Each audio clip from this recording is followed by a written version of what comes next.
Today I sat down with a very established John Rossman, who wrote a book after spending time at Amazon in 2002, all the way back when he was part of some of the early stage marketplace initiatives. He wrote The Amazon Way, which is real insights, hard-hitting insights in how Amazon operates. It's a great book, but what's more is he's had a very long and storied career, one of which is in a turnaround management consultancy where they used to go in and actually turn these businesses around. They would acquire them or have different ways. And I really dug in, knowing that we're in an environment where recession looms large and things aren't going to go to plan for a lot of people that have had just a growth at all costs mindset. I really dug in and asked him the questions around how did he approach it when they were tasked with such big things to achieve. So I really enjoyed this one. He's a super intelligent guy, and yeah, I hope, like always, that you get the value out of it that I get to. And I just feel so privileged to be able to ask questions to such talented people and learn from their mistakes.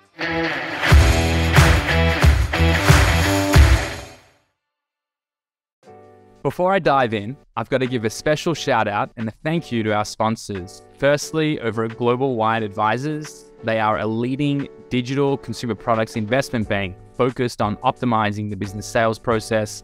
Us over at Multiply Me, we are the end-to-end executive search and HR function into the Philippines, helping find better talent and onboarding them effectively. And last but not least, Escala, our management consultancy focused on process improvement, where we help build better systems for your business.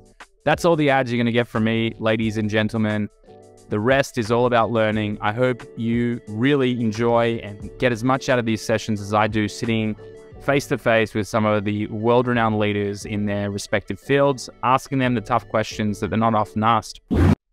All right, John, welcome to an episode of Successful Scales. I know we've had a bit of time trying to get this one penciled in, and we are finally here, and I couldn't be more excited, mate. So firstly, welcome to the show. Yanni, thank you for inviting me. It's been nice getting to know you. Our good friend, shared friend, James Thompson introduced us and stuff, and so it's great to spend some time with you.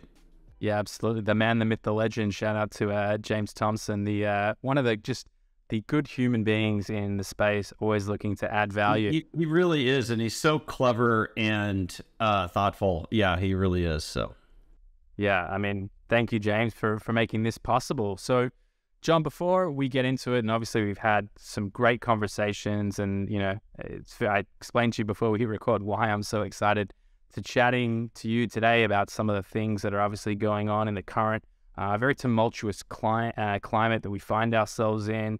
Potential recession looming and everything in between. I would love it if I handed it over to you before I do a lot of question asking and let you introduce yourself so that the listeners can actually get a real feel for who you are versus me trying to read some words off a sheet. So let me pass it over to you, my friend. Cool. Well, I'll expand a little more than I typically do, but I'm John Rossman. I'm talking today from Bellevue, Washington. I grew up in the Pacific Northwest. I'm an industrial engineer by education, so I've always been interested in kind of integration, right, and efficiency. How do you make flow happen? How do you make ergonomically sensible decisions for people that are doing the work? How do you strive for the right outcomes? I was an early leader at Amazon. I led the launch of the marketplace business, which I think several of your listeners are familiar with. So that was in 2002. I was at Amazon for a few years. I was then a partner at a turnaround consulting firm for 12 years. Nice international 3,000 person size firm that really focused on clients. Had just a ball there for 12 years. And the Gates Foundation was actually one of my major clients, was the major client of my time there. And one of my clients suggested I write a book, which is something I had never thought about doing. So I wrote the first edition of The Amazon Way on Amazon's leadership principles. We've done 3 books together, The Amazon Way. We've done 3 editions of that. We did Think Like Amazon, and we did The Amazon Way on the Internet of Things.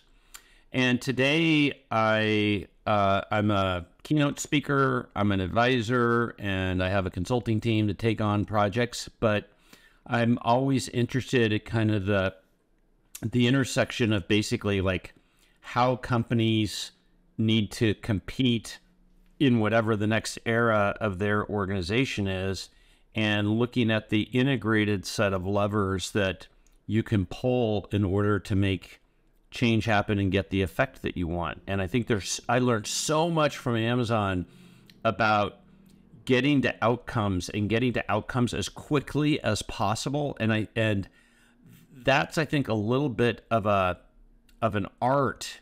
So people get so focused on people are really good at kind of complaining about the current state, right? Like what's wrong, which is important. Like you need to have a good sense of analysis and everything. And people get naturally oriented in the how, like how do we get to the work?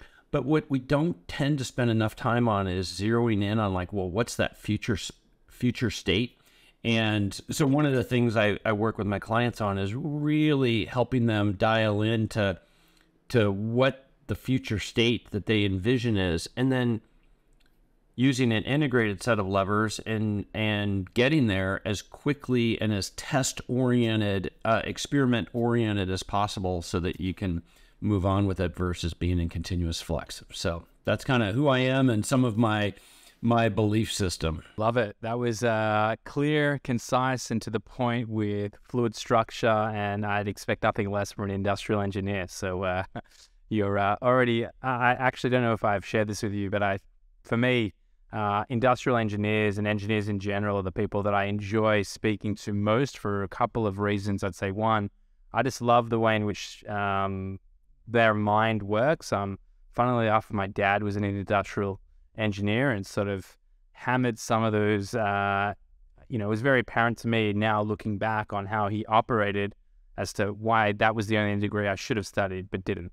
So anyway, there's that aspect of it. I think, you bring you're given a real holistic view of how to run business and build systems into businesses that just has wide stroke applications. And, I see this now having 20 management consultants, 35 management consultants, 20 of which are industrial engineers inside of our consulting team. And fascinating. Yeah. That's cool. So it's really, really interesting to see. And then again, why, I'm excited again to have you here. So,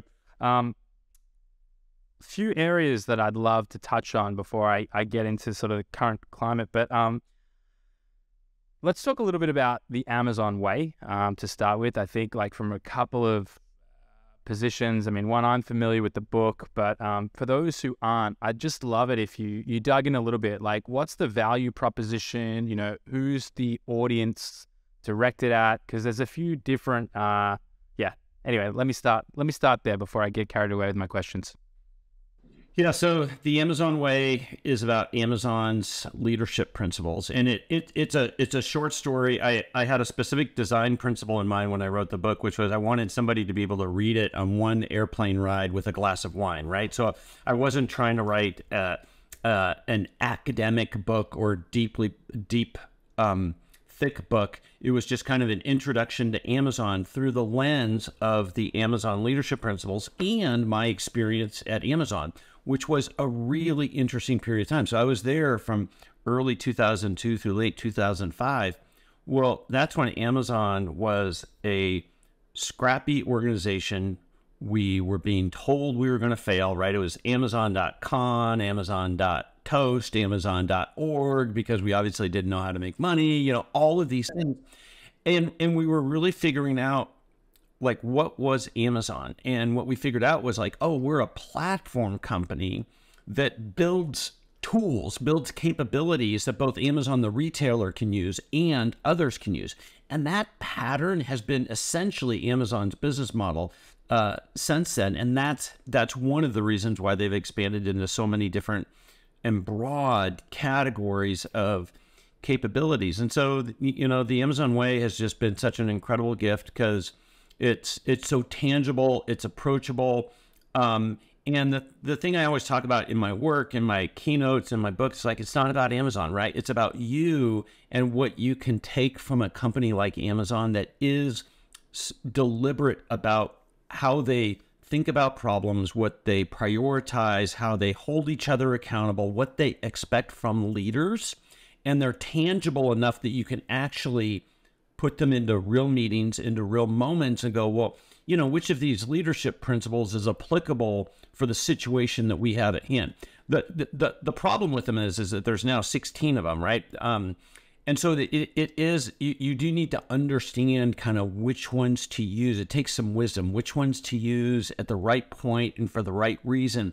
And so there is an expertise, I think, and like anything, they can be used both for good and for bad. And I've seen both and everything, where people have twisted stuff using the leadership principles. Like, you know, you need to have kind of good intentions and everything. So that's the story of the Amazon Way. We've done 3 editions. We released the last edition just a year ago, and I think it's a durable book about leadership for organizations that are striving to do hard things, and not easy things, but hard things, really to, you know, bend the curve in whatever their forte is, and where it takes high expectations out of teams and individuals in order to accomplish that mission. That's where this set of leadership principles, I think, is very meaningful. So just going into that one more step, or just, you know, really trying to look at the, you know, ideal client profile or the ideal reading profile.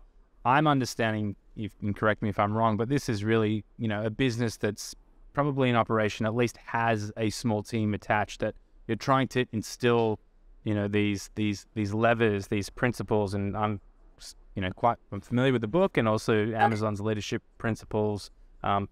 It's grown from 14, I think, to 16 in the last few years, if I'm not mistaken. There's been a couple more added, but so who should read this, like, when you talk about a company size, or at least a company mission? Because I think if too early, it might maybe go over your head a little bit, but maybe I'm wrong. Yeah, I don't think it's going to go over anybody's head. I think the art is in how do I apply them in my particular circumstance. But honestly, Yanni, I had a lady who runs an orphanage in Africa reach out to me and tell me how impactful the Amazon Way was to her mission. I've had, from every sector and literally every size of organization, I like medium-sized businesses, because leaders are actually still connected to how work actually gets done, and they have more levers relative to resources, like which things are we going to say yes to, which things are we going to say no to. So I like mid-sized organizations. I think super large organizations are really hard to navigate and make an impact at and everything. But it's been shocking to me how applicable and meaningful, and the types of feedback. It's been the best gift in my life, because I get these notes from people around the world about the impact the book has made and stuff. And it's like, I never expected that. How special is that, mate, to know that you're making a material difference in people, that it's not a one-to-one relationship. I know you sit on advisory boards, and, you know, you have the ability to jump on stage and be keynote, but that's a pretty nifty little experience to have. Yeah. But I do think companies that have a technology angle, and B, are heavy in kind of process, I think these principles work well in those circumstances. An agency, marketing, a media content syndication business, something like that, like maybe not as much, but I think definitely a flow heavy orientation, especially where you are providing services to others. I think it's a real good. And again, all I ask of people is think these through. Like, how can these, how would these apply to you? What's your version of these leadership principles for your organization? In the latest version of the Amazon Way, I wrote an appendix about building your own leadership principles, right? And And the thing I encourage people is like in organizations that I've done this with, they want to rush to it, right? Like, yep, we're going to have a 2-day retreat. We're going to have our leadership principles and then we're done. It's like, no. You need to slow down. I talk about etching them in Jello, right? Like we're going to write them down, then we're going to use them for 6 to 9 months. And the key is that the leadership team really has to lean into them. You know, anytime you're learning a new skill, you think about an athletic skill, what do you have to do? Well, you first have to study it. You then have to isolate it, right? You have to practice the specific motion. Then you have to figure out how do you put it into the game time scenario. And then you practice it till finally you can actually do it in a live situation, a game situation. Leadership principles have the same type of trend to them, which is you really have to slow down. You have to study them. You have to practice how you would use that specific principle. You need to be very deliberate in finding moments to do it. And then finally, it'll come out naturally in the real-time moments. And so it's the same sort of thing like learning a new athletic skill.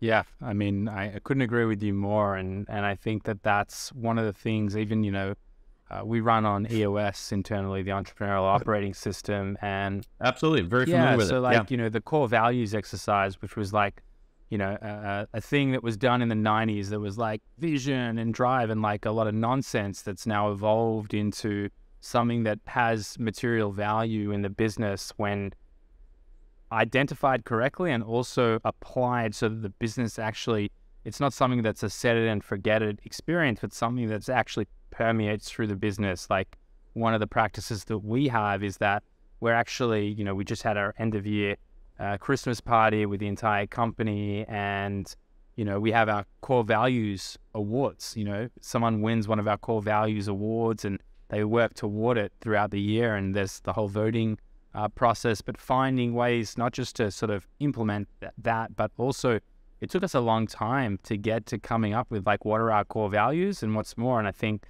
you know, we were just talking about Amazon's leadership principles and how they continue to grow. It's ever evolving. You know, when you build an organization to a certain level, it's a living, breathing organism, and you're not sort of locked into its current state. And if you do sort of fail to plan for the future or actually let the company evolve and adapt, you know, you tend to get stuck. And so I can absolutely understand the appeal when you said you like working with medium-sized businesses, because it's nimble enough to have actual material ability to make changes, but also leadership is still connected to and can have a material difference. So, yeah. You know, I think Amazon is the most interesting company of the, call it the digital era, right? And it's partially because of what they do, but it's wholly because of how they do it, which is kind of the operating system that you're talking about here, you know, and everything. And in general, you know, management needs to have two playbooks in their hand. One is kind of their operating and scaling playbook. People tend to be pretty comfortable, pretty familiar with that playbook. And the other one is the innovation playbook. And even though these things sound similar, there's actually a distinct like leadership game that you have to play differently, an understanding of what you're trying to optimize for that is distinctly different, and the processes and the types of people need to be wired in a specific way. And I think that it's that playbook that Amazon has been able to demonstrate at scale, that they have both an operating playbook and an innovation playbook. And so many of, especially my larger clients, like helping them build that true innovation playbook and understanding, and how everything you learned in that operating playbook, some of those things can be really damaging in the innovation playbook. For example, oftentimes when you're early on in the thesis of an idea, somebody who isn't in tune with kind of the flow and the process and what we're trying to optimize for, they might ask a very sensible question, which is, well, what's the business case for this idea, right? Again, completely reasonable question, in some circumstances. But early on, if you ask that question with an early idea, a bet that we are just exploring, you ask that question, especially if it comes from, a senior person like the CFO or something like that, that will shut the room up and create a retraction in leaning forward into the experimentation that we need to do. It can be an extremely damaging but obvious question somebody asks. And so those are the sorts of things where you really have to be thoughtful about understanding the leadership and the processes of scaling versus innovating. So let me then ask you this question. Let's say it's an earlier stage, more embryonic business, right? Or one that doesn't have these very strong leadership principles and a culture that really fosters, asking a question like that, what's the business case for that decision? How could someone apply that to their business and do it in a way where it's not going to shut down those receptors and say, "Oh, I'm not going to come up with any good ideas anymore, ideas that I'd like." How could someone approach that in an environment or create a safe space? Well, I think a better question early on when you're really exploring a new concept, call it, and everything, is what's the value proposition, right? And so I think value proposition design and really staying in what's called the problem space, which is deep, this is about customer obsession, right? And it's strategic customer obsession, meaning what we're trying to do is really explore who the customer is and what the job they're trying to get done is, what the challenges they have, and think about it bigger and broader than just maybe where your product or service may intersect. And especially understanding bad moments, bad days in your customer is a really powerful way to help create a value proposition. And that value proposition is really like that's kind of the transition step from kind of your strategy into like, well, what do we actually provide and how does it actually provide, and what might the unit economics or the addressable market might be. And so that's where oftentimes a better activity is focusing on that truly differentiated value proposition. And again, companies and leaders tend to want to speed through this exploration. And it's if you can afford to give yourself or your team some time to deeply explore it and think about it over, months, where you might want to take a week on it, you will develop better insights into who your customer is, how to appeal to them. Yanni, this, which is the hardest thing to do is to get a customer who already has a solution in place, even if it kind of sucks or is suboptimal. The hardest thing to do is to get them to switch. And so if you have something where somebody has to switch to something, you can't have a competitive value proposition. You have to have a distinctly different value proposition, right? Like it has to be in a different category, and it has to be so much more distinct that they recognize, like, oh yeah, I'm not swapping A for B. I'm going to a better place with the B proposition. Typically, those types of insights don't come quickly. Yeah. You've got my brain going at 1,000,000 miles an hour, just thinking, that pushes into, for anyone listening and in the service providing space, like how to create that real key differential to have someone move from your current provider to a new provider. It has to have a material difference and almost like a light bulb moment, like, oh, I see why it's not apples for apples here, and you're actually, it's a Ferrari to a Toyota, and how you can really sort of apply that in your messaging. So, mate, I mean, I have tons of questions. I've really had my head down writing notes here, but I want to shift gears a little bit, and I'm looking at the macro trends that we see currently in the world, right? We're on the potential precipice of a recession. Everyone keeps talking recession. It's coming 2023. There's obviously the sort of the 2-year high of what e-commerce experienced in this unnatural growth that's now sort of had this tail off, but now is starting to trend again into what would be like normalized data points into where it would be setting. And there's lots of different sort of compression components around selling on Amazon and Amazon's push and the cost of advertising and then managing that. Now, I come to you really as an expert in a field of understanding this, given that you spent 12 years at a turnaround management consultancy, right? Like, I just think, wow, you know, what you would have seen in that time and the way you approached it, you know, it's probably, you know, I'm sure there's lots of valuable tools and sort of things in your toolkit, but, you know, for where we're headed right now, you know, you're so beautifully poised. So I'd love to just dive a little bit deeper into it. So like, can you walk me through sort of the business model and how it operated? Like, you know, I'm sitting here thinking like, were you presented with a company that was tanking, that had gone under, was in liquidation or receivership, and you really had to go in there and figure out like, how do we sell the kitchen sink and make the money back to pay off the creditors? Or is this something like, we're coming into a company, we see that it's on a downward trend, and we are here to make a material difference and turn this thing around?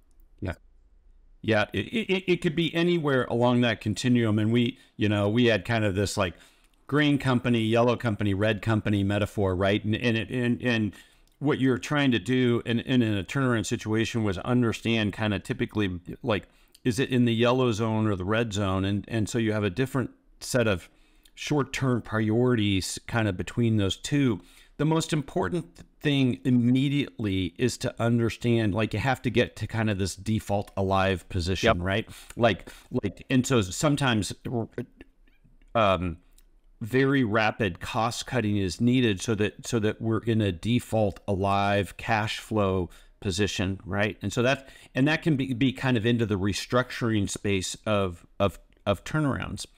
But then kind of like once you figure out kind of like that default alive equilibrium and whatnot, it really is from my perspective, that's an innovation moment. And really it's about understanding kind of value add versus non-value add activities, and from your customer's perspective, and zeroing in as much as possible on what is truly value add versus non-value add. Then with the non-value add, you ask really hard questions about like, does it need to happen at all? What is the absolute most efficient way to have it happen if it does need to happen, right? And so that helps really trim and speed up in organization by taking out non-value added activities, actors, and roles that are going on.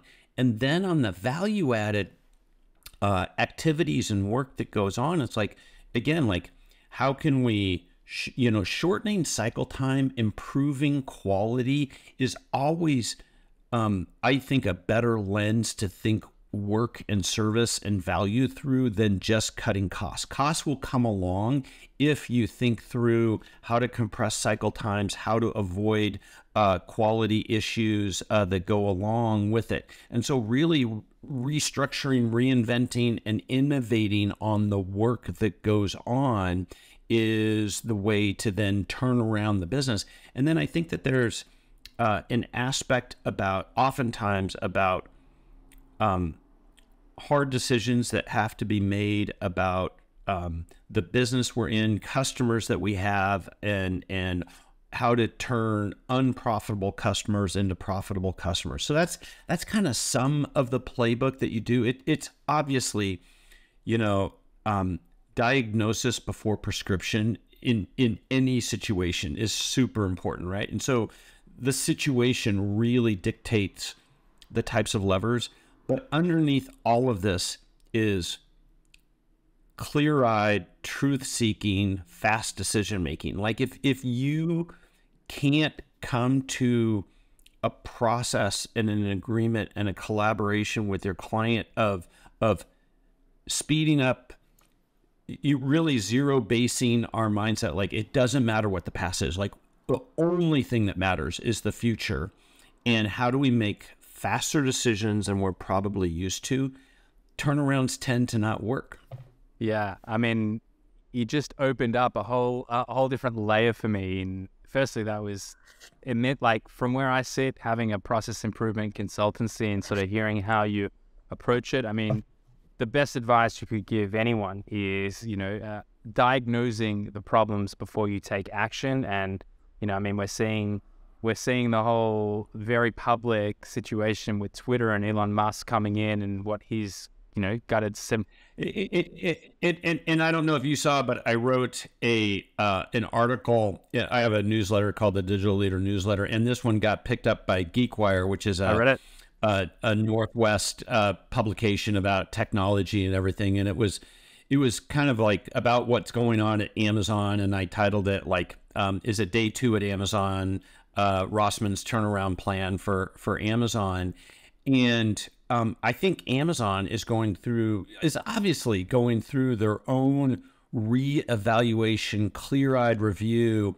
And as I got caught up in the business, my advice to Amazon and to Jassy was like, go faster, go deeper. And I think they have a little bit of a slippery slope around customer perception and customer satisfaction that really needs to be addressed. And I think they have a handful of big bets that I think have all types of technical risk, regulatory risk, feasibility risk, adoption risk, business case risk, that probably now is the time to cut losses on a number of these things. And that was kind of my turnaround plan for Amazon. And as I try to write everything, it's like, I think there's lessons of like how to go through this for yourself. Yeah. I mean, one of the things that stood out for me, and I read that article, is the methodology of zero-based budgeting.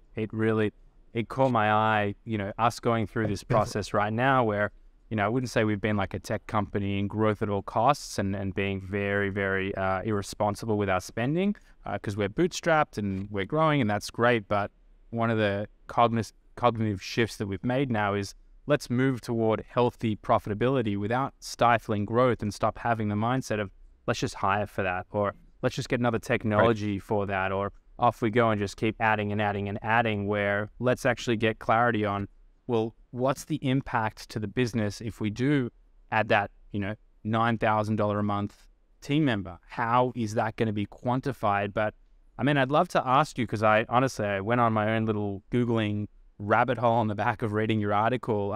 But can you elaborate a little bit for those listening on sort of the methodology of zero-based budgeting and how people can sort of look to, again, moving into this recession period and where times should in reality become somewhat tougher, you have to make really conscious decisions. So yeah, walk us through it, if you will.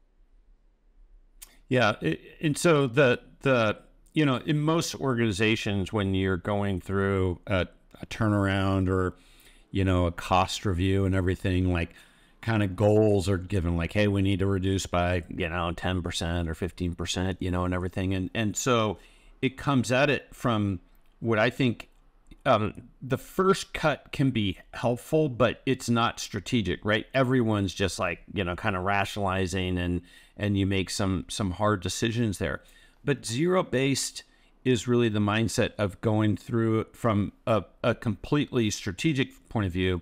If we were to wipe everything away from this business, what would we add back in to keep the profitable business that we have? So first, you have to understand what's the profitable business that we have versus the unprofitable business. And there's a separate set of things we need to do with the unprofitable business. But for the profitable business, what is the absolute leanest way that we could provide, that service, that product, earn that business from that customer, from that segment? And that's that is really what Elon is doing at Twitter, is he's going like, what is the minimal amount that we need in order to run Twitter? And I think that's really the mindset that a lot of organizations are going through.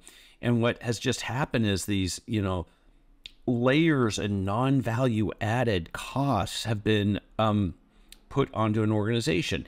And it just helps bring a different perspective to who's our customer, what's the value we're providing to them, and what's the most efficient way to provide that value. That is the bare minimum organization. Now we can strategically add things back on, and what you'll find is you've come to not just a completely different cost basis for your business, but a completely different essence for like, what business are we actually in? And so it's like going to a spa and just expunging your body of all these accumulated toxins that we have. It has the same effect of just cleansing the organization. Yeah, I mean, it's absolutely speaking to me right now as we've gone through, weeks of strategy planning for 2023, and, being, I would say, from my position and the businesses that I'm running,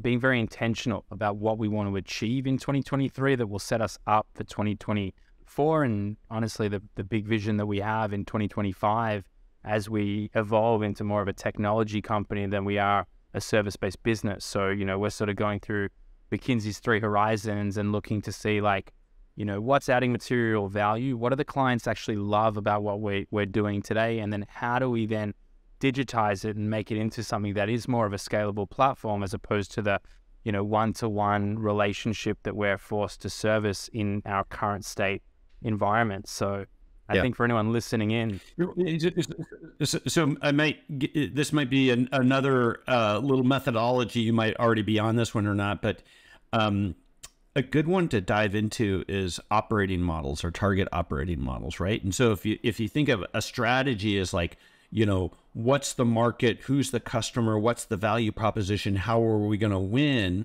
on one hand, and then kind of like your execution over in your other hand, the operating model is what transitions from strategy to how we execute. And so it helps answer key things like, who does the work, where does the work get done, on what basis is best to do the work, right? From a contractor or employee or some other relationship. What's the technology that's needed to use the work? And what you find, especially through companies that have gone through fast growth, is they haven't rethought their operating model. Their strategy is solid. They've been hustling and hiring and just scaling, but it uses an operating model appropriate for a smaller business than the large business. And there's opportunities that are aligned by rethinking the operating model that is used to accomplish the same strategy and the same work that has to get done. Yeah. I mean, you're definitely speaking to me, John. It's absolutely all the things that we are thinking through heavily and designing and redesigning and thinking, what does it actually look like?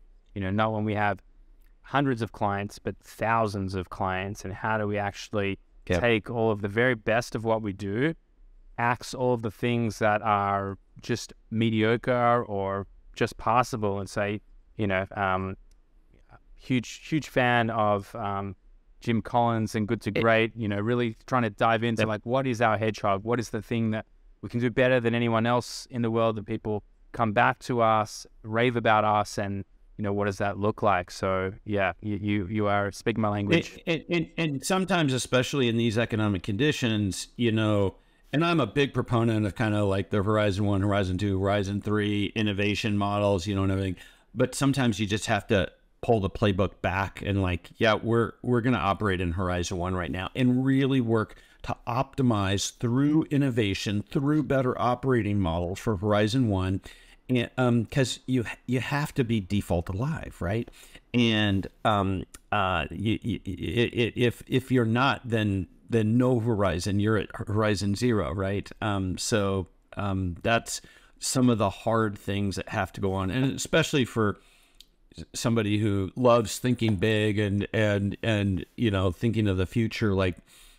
That's the sort of agenda that sometimes has to be tamped down during periods like this. Yeah, absolutely. Yeah. I mean, again, we go into next year with a real keen focus on how do we deliver on Horizon 1 the very best that we can, to make sure that we have enough cash in the bank to really move into H2, so that H3 is set up in 2025 to be where we know and believe we can be. And so that you can't sort of skip to the end. You can't just move into, the future state vision and undo everything that you've done. You've clearly done good things to get here, getting clarity on that, and then moving toward, it's probably not the time. And, anyone who's trying to raise capital right now, I'm sure it's a very hard environment to find capital and raise.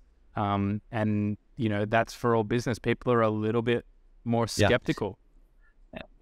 I don't think it will be like that for long, but what will be harder is floating concepts. What will be easier is raising money on proven business models. And so clearly, like, everyone's kind of not moving a lot right now, but capital is available, and it's going to be available for proven concepts that have a sharp eye for profitability, and we know how we're going to scale this. Absolutely. And capital will always be there for those businesses. I think that's probably going to be the seismic shift, at least, and this is everything that's going on right now. It's 100% cyclical. This isn't the first time that the rug's being pulled and all these companies have had inflated valuations and, the dot-com boom and bust. You've had, obviously 2008 was a different situation, but this is just part of the cycle. And I guess, like you, I too believe that, we're probably in it for the next year, maybe two. The money hasn't dried up. It's just people are more conscious of how they're going to invest. But once we hit that bull run again and the next wave happens and, Web3 is starting to really, everyone's talking about chat, GPT-3. Yep. So there's a whole lot going on there. But I want to take one step back in going into sort of the approach, right, of actually auditing or assessing a turnaround company. And I think for anyone listening, take the term turnaround and look at your own business. I think that there's an added layer of complexity that people often maybe miss. And I know one of the big things that we focus on inside of Escala is that, what people will typically say is like, don't worry about my current state processes and the systems that do or don't exist inside of my business. Just give me the future state. Show me how to do this perfectly. And what we'll say using our maturity analysis and framework is that we need to understand where your current state is. So let's say you're a 2.3 out of 5. We're going to get you to a 3.5 or maybe a 4. We're not going to get you to a 5. And it's that whole notion of change management. And so I guess my question to you is like, what would be your advice for any founders who are now sort of reassessing the current climate and the market today, and they've never really sort of, it's not about wielding the axe, but like, pulled back a little bit on the spend, and maybe they apply one of Amazon's principles in frugality for the first time in their business history. What would be the advice you would give them into sort of implementing this into their business?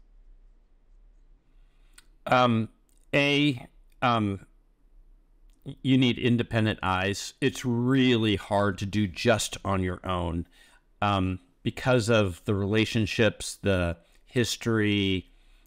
Having a set of clear eyes that isn't laden with the past is super important. I can't, like, it's really hard to operate on yourself, right? So that would be one thing. And the second is really understanding kind of unit costs and customer profitability. Oftentimes those aren't well accounted for in our typical kind of GL and finance and accounting terms. And so you need to really understand unit economics, what's it take to deliver this order, this service today, as well as total lifetime customer profitability, and what are the attributes, what are my segments of customers, and what makes a truly long-term profitable customer. And oftentimes, and then you can trace back to the services and the things that we do to get that earn value from our customers. That's where real understanding of both the financial levers, but the things we do that create value for our customers, that's what you're trying to understand in a deeper manner than you probably do in generally running your business. Love it, love it. And again, just to echo your position here, a lot of these new insights, I would say for me, have come on since bringing on this new partner into our business who has had very clear eyes and been very critical of decisions that we've made in a vacuum over the course of the last 3 years. Having that independent individual, and we have a management consultancy, so obviously practicing what we preach. It just gives you an entirely different perspective and a whole new, for me, lease on life in terms of the excitement and also the decisions around like, wow, you're right. Like we've bloated there without really questioning, like, why do we need another account manager in our team? We've already got 12. Like, are there ways in which we can build efficiencies around that? And, that's a bit of where our technology play comes in. Yeah. In a topic like that, it's really oftentimes around, self-service, right? Like so much of the innovation we did at Amazon was around providing self-service capabilities for our customers, for our sellers, for our partners. And we would have, tremendous ability to rationalize resources for building self-service tools, but we would have almost no capability for putting in place like, oh, this role is going to be doing the same thing forever, and everything. Like there was almost no ability for kind of that type of role at the scrappy Amazon that I was at and everything, right? And I think that drove so much of the innovative thinking about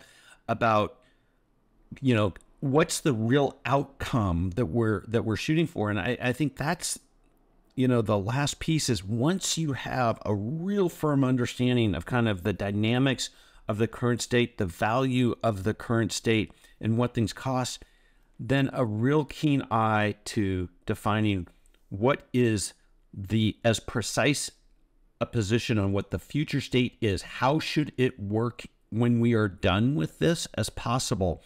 Oftentimes, companies, they have a general notion of what that is, but not, so it's kind of fuzzy, and that makes it really hard for teams to build or get to that place quickly because it's kind of a fuzzy versus a real defined articulation, written articulation. And that's where the practices of Amazon's, narratives and future press releases and FAQs can be so powerful, is in defining the outcome, debating that, making sure that that's the best version of this, and everybody sees the same thing, because then that shrinks the change, right? We can be very precise, very surgical in this is what we need to do to get here. Here's how, your job was this before, now it's this. This is the technology that we need to enable this. These are the metrics that we're going to put in place to measure that we're at our transformed state.